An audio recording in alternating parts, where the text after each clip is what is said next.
quais serão as grandes áreas que eu mais vou precisar ter informação, tá? As áreas que eu vou entrar aqui significa que eu só vou precisar saber disso? Não. E a gente está vendo, por exemplo, conhecimento histórico. Ora, mas olha o que a gente já aprendeu sobre função social da propriedade, né? Conhecimento sociológico, sobre patrimônio histórico. Então, todas essas informações formam um profissional completo, tá bom? Aqui vai estar algumas coisas que a gente precisa ter uma especial atenção, mas pensem bem, conhecimentos nunca é demais. Por exemplo, conhecimentos sobre informática, é bom ter?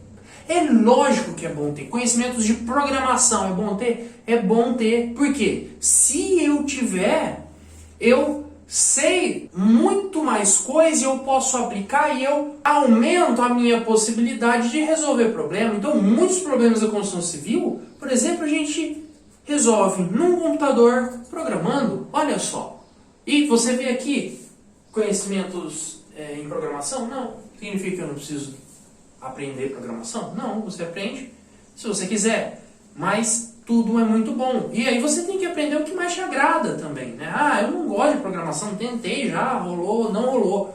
Beleza, eu gosto de artes. Pô, legal, vamos conhecer um pouco de artes e vamos aplicar esses conhecimentos de arte dentro da construção civil. Tem uma demanda muito grande disso, por quê? Não é uma área que o pessoal busca muito. Então, se você conseguir trazer aqueles conhecimentos da arte, pô, você vai se tornar um profissional muito mais completo, tá bom? Vou passar aqui quatro áreas do conhecimento que a gente precisa entender muito, tá? São conhecimentos que a gente não pode fugir, tá bom? A gente vai trabalhar ao longo de todo o curso. Bom, maravilha. Conhecimento sobre desenvolvimento sustentável. Gente, o que é sustentabilidade? É desenvolver algum processo, alguma técnica que ela se sustente ao longo do tempo, certo? Muitas vezes o nosso progresso e o nosso desenvolvimento é algo que tensiona, né, a malha de uma certa forma que ela não consegue se sustentar e acaba ruindo. Então daí veio o conceito de desenvolvimento sustentável, né? Se a gente continuasse emitindo a quantidade de gás do efeito estufa que a gente emite, desmatando o tanto que a gente desmatava, a gente não criaria um processo de evolução sustentável. A gente está longe desse caminho ainda, né? Mas a gente precisa entender o que é um desenvolvimento sustentável e como eu consigo isso. Quais as ferramentas que eu preciso usar, o que é, como que eu posso ser sustentável, certo? Então, hoje é um ativo muito grande. Aí eu vou fazer um parênteses aqui e falar até um pouco de política nacional, né? Não falo nacional do Brasil, mas a nível de uma federação. Muitas vezes, né, a gente trata ativos ambientais, né? Então um recurso ambiental como um empecilho para que eu consiga explorar mais áreas, que eu consiga conseguir uma quantidade maior de minério, uma quantidade maior de proteína com criação de gado, com plantação de soja. E seria um empecilho esse recurso ambiental. Mas hoje, essa lógica mudou. Hoje a gente tem recompensa pelo carbono emitido, né? Então, o que essa chavinha ainda não virou, e que não era assim anos atrás, é que o recurso ambiental, né, aquela área ambiental, ela deixa de ser um empecilho de um tempo para cá e ela passa a virar um ativo. O que é um ativo? Um ativo é como se fosse um investimento.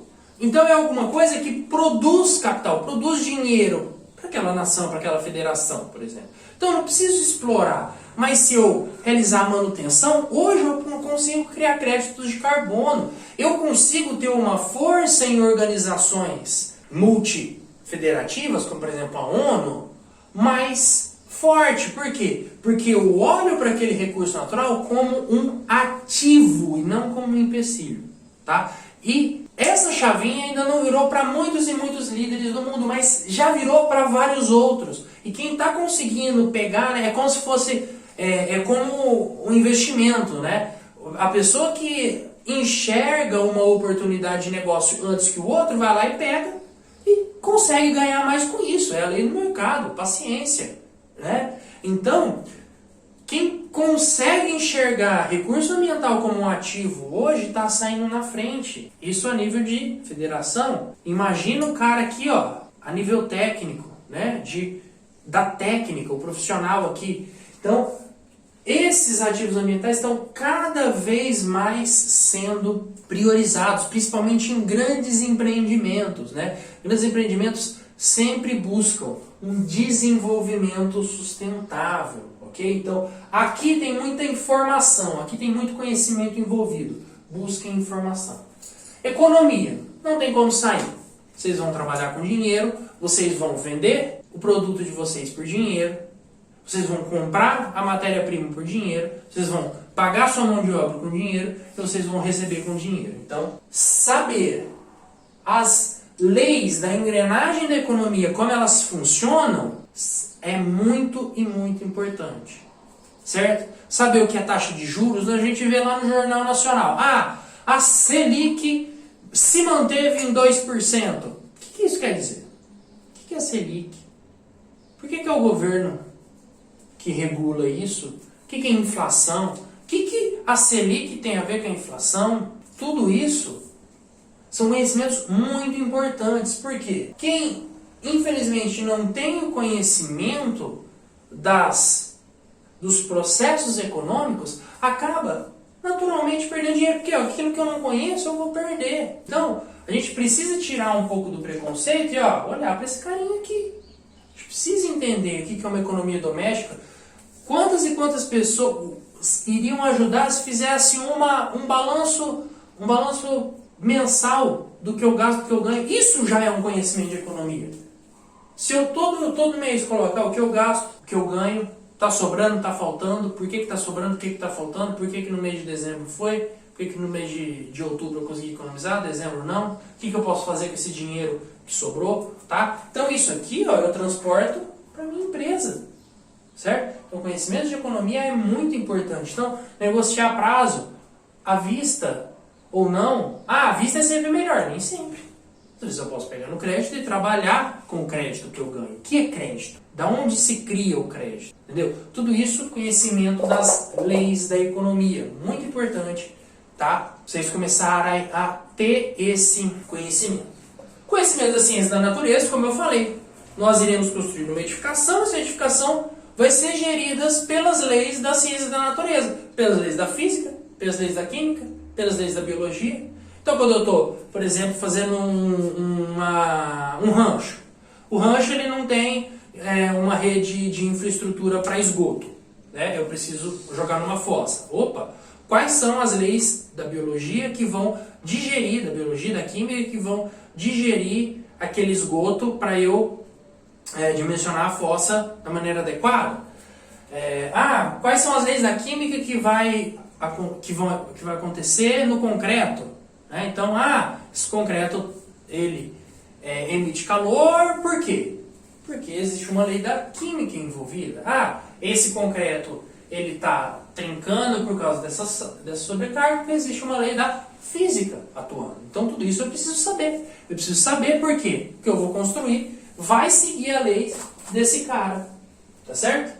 E conhecimentos matemáticos. Por quê? A matemática é a linguagem que vai traduzir essas leis.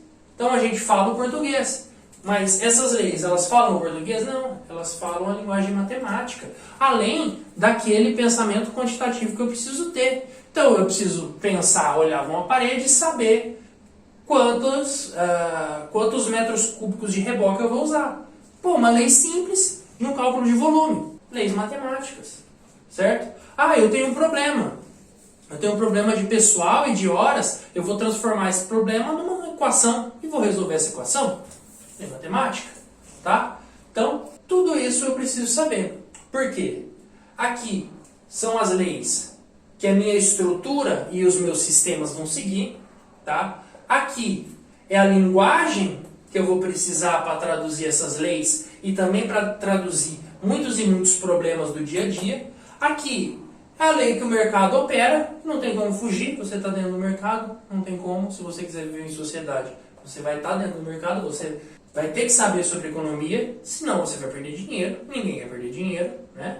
E esse conhecimento de desenvolvimento sustentável que é muito e muito importante, né? Vem falando desde o primeiro dia de aula. Um técnico sempre busca melhor alternativa técnica, econômica e ambiental, né? Hoje, isso aqui é o ponto principal. Por quê? Se a gente continuar criando processos insustentáveis, nós não teremos muitas gerações daqui para frente. Certo? E a gente já percebeu isso. Muita gente já percebeu isso. Muita gente ainda não percebeu. Não tem problema. Você já percebeu. E você vai atrás do conhecimento dessa área. Beleza, pessoal? Então hoje a gente formou aqui o quê? Formou um perfil técnico profissional. Tá? Muita informação. Não se desesperem. Tá? Isso são habilidades que a gente trabalha ao longo de 50, 100 anos. Né? Então, fiquem tranquilos. Olhamos o que a gente faz. A partir do que a gente faz, definimos habilidades e conhecimentos que a gente precisa ter para fazer o que a gente faz bem feito. Tá certo? Valeu, pessoal. Até o próximo bloco, que é o nosso último, e tchau!